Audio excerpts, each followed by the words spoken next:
tayo ngayon sa kabisira ng Iloilo na kung saan makikita natin yung Haro Bell Tower.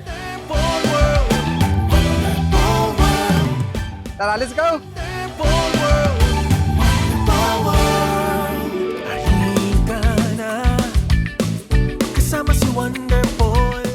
Hello mga ka-wonder!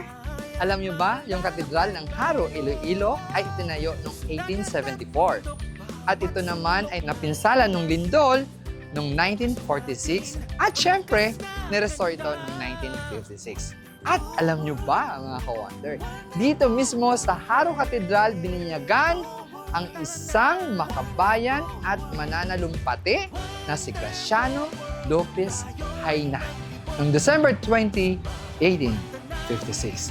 Tara, tuklasin natin ang makasaysayang katedral ng Haro, Iloilo. Let's go! Kung hindi ako nagkakamali, dati, pwede matulog dyan sa loob.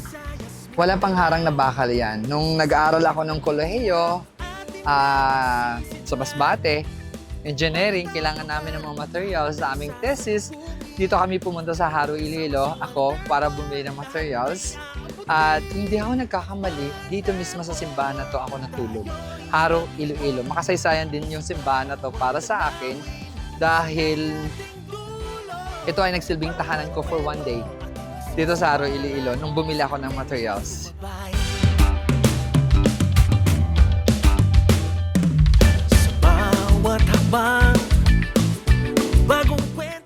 So maraming mga prayers, yung mga humihiling ng ano. So dito din nila sinusulat yung kanilang mga kahilingan, yung kanilang mga petisyon, tapos sinisindihan ng kandila at inaalay nila sa mahal na Birhen.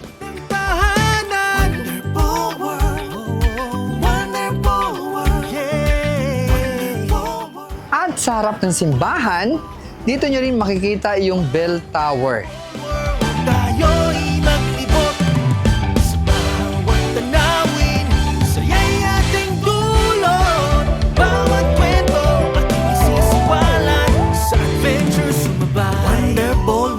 Bawat biyahe, kaligayahan at tuwa ang ating dala. Sa bawat sandali, sa bawat yugto, wonderful world. Sama-sama sa